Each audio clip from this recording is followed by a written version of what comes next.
गंदे लगे।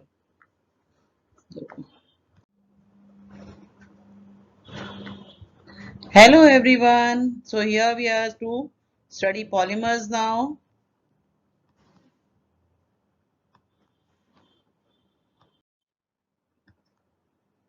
So the chapter is divided into 7 parts: introduction of polymers, classification of polymers, mechanism of polymerization, some important polymers, molecular mass and degree of polymerization, biodegradable polymers and commercially important polymers. Introduction of polymers. The term polymer was coined in 1833 by Berzelius while performing cellulose derivative experiments. So what is the meaning of polymer? Polymer word is derived from a Greek word poly, which means many, and meros, which means units. So basically the molecules that contain many units are called polymers. So what is the definition of polymers? Polymers are the higher molecular mass macromolecules made from the repeating units of monomers. So macromolecules means molecules that are bigger in size and they have high molecular weight, and their repeating unit is monomer. Monomer is the single unit which is repeated to form the polymer. For example, polythene. In polythene, ethene molecule polymerizes to give you polythene. So N molecules of ethene join together to form polythene. So here you see N molecules of ethene, they polymerize. This is the repeating unit, and then this polythene is formed.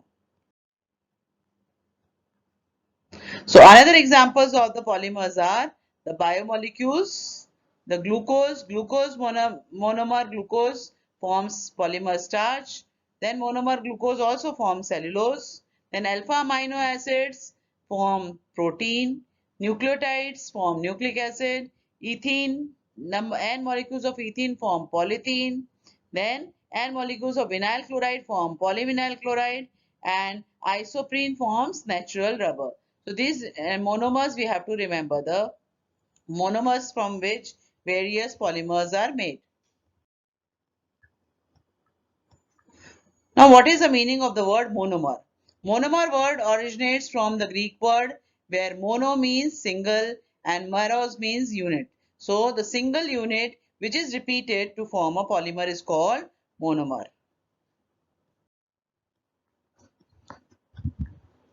So a lower molecular weight molecule capable of reacting with identical or different molecules of lower molecular mass to form a polymer are called monomers. So basically the single repeating unit which is being repeated to form a polymer is called monomer. The simplest molecules that combine to form polymer is called.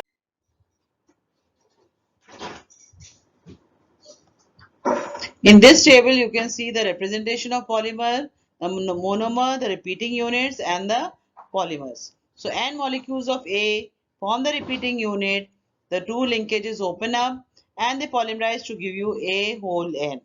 Then N molecules of A plus N molecules of B. So, if the monomer is made from two different units, they form AB repeating unit, and the representation is AB to the whole N. Then if the monomer is made up of three different molecules, then it is Na plus Nb plus Nc, and the repeating unit now will be ABC and ABC whole N. If my monomer is ethene, so N molecules of ethene will form the repeating unit CH2CH2. Open the two linkages and CH2CH2 whole N is the polymer. If my monomer is buta-1,3-diene and acrylonitrile, they together form the monomer, then this is the repeating unit and the buna and rubber is formed. So that is how you represent the polymerization.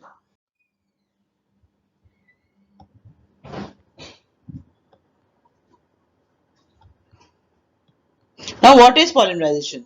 The process by which the simple molecules are converted into polymers. So the simple molecules, they add up and they form the polymer. The synthesis of the polymer from the repeating unit is called polymerization. So for example, transformation of ethene to polythene.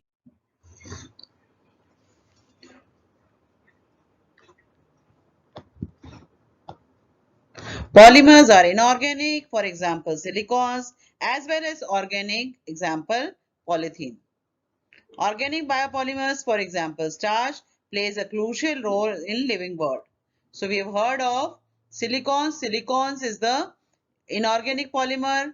Polythene is the organic polymer because it contains carbon. And biopolymers, starch, cellulose, they all play a crucial role in our living world.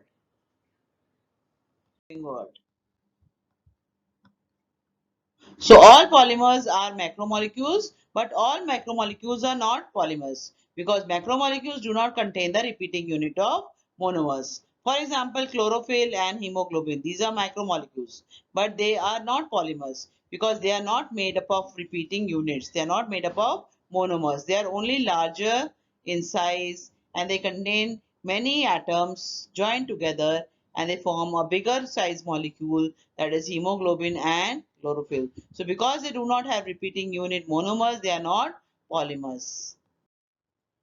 So these are some of the applications of polymers, and that is why the vast application of polymers, you should know about polymers and we require to study this polymers. These are some of the questions based on what we have studied till now.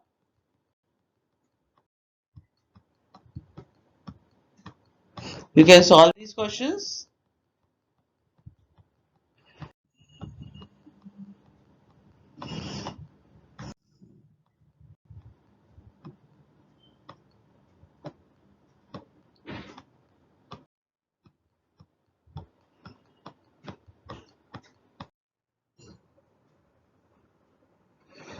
So this is about classification now. So there are many ways in which the classifications is done. First one is classification based on source. Secondly, classification based on structure. Third, classification based on mode of polymerization. Fourth, classification based on intermolecular forces. Fifth, classification based on type of monomers. And sixth, classification based on biodegradability. Degradability. So first one is classification based on source or origin. So on the basis of the source, polymers are classified into three categories: natural polymer, synthetic polymer and semi-synthetic polymer. So as the name shows, natural polymers means the polymers derived from the natural sources. So these are classified into two: plant polymers and the animal polymers. Classification based on source. So plant polymers and animal polymers. Plant polymers are obtained from plants. Animal polymers are obtained from animal sources. For example, cotton is obtained from cotton plant, linen from flax plant, natural rubber from the latex bark of rubber trees, jute is obtained from vegetable fibers, starch is obtained from carbohydrates, cellulose is obtained from wood pulp. While animal polymers, they are derived from animal sources. For example, wool is derived from sheep, silk from silkworm, and leather from animal skin.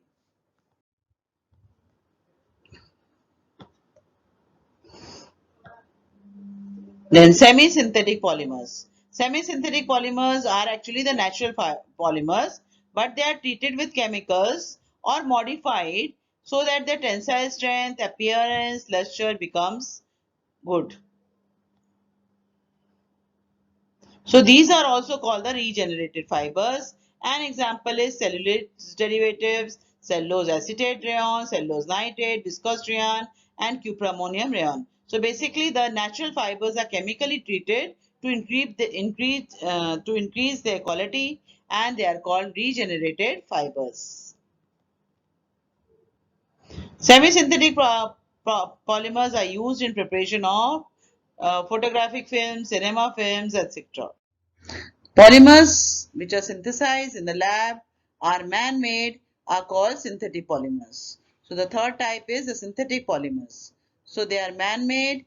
The polymers that you see around you, the many things that you see around you are actually synthetic polymers. So these synthetic polymers are further classified into three subtypes, namely fibers, synthetic rubbers and plastic.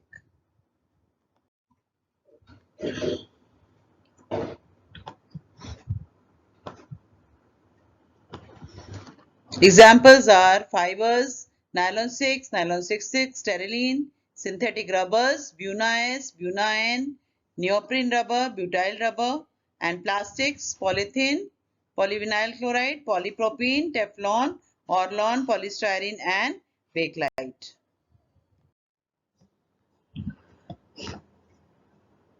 Then classification based on structure. On the basis of structure, polymers are divided into three types: linear polymer, cross-linked polymer, and branch polymer. So what is linear polymer? Linear polymer, the molecules, they form long chain, long continuous chain without any attachments. They are called linear polymers. So the repeating molecules, the repeating units of monomers, they form long continuous chain, and these chains are obtained from bifunctional monomers or alkenes, and they are well packed, therefore they have high density, high tensile strength, high melting point. So you can see the structure of the linear polymers. For example, nylon 6, nylon 66, sterylene, buna-N, neoprene, polythene, polyvinyl chloride, Teflon, Orlon. These are all linear polymers. So see here, the monomers, they form long chain. So in these long chains, the volume is less. So when the volume is less, density is more. So they are closely packed, and therefore they have high tensile strength.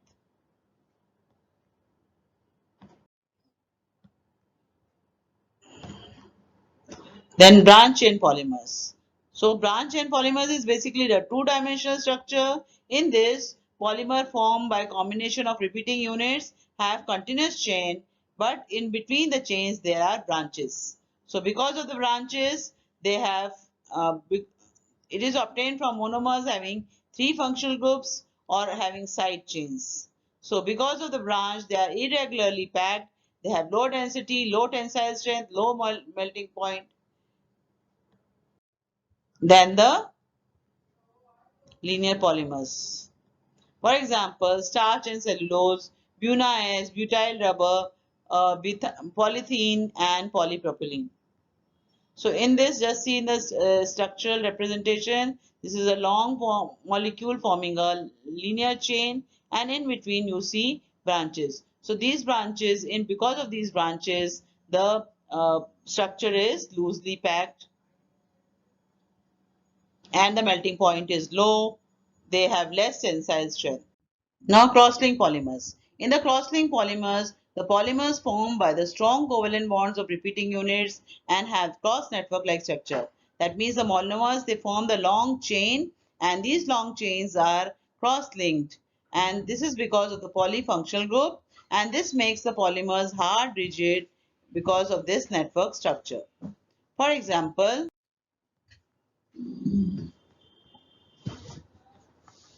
vulcanized rubber, bakelite, melamine formaldehyde.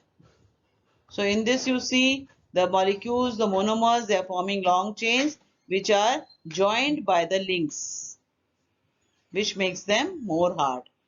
Thank you.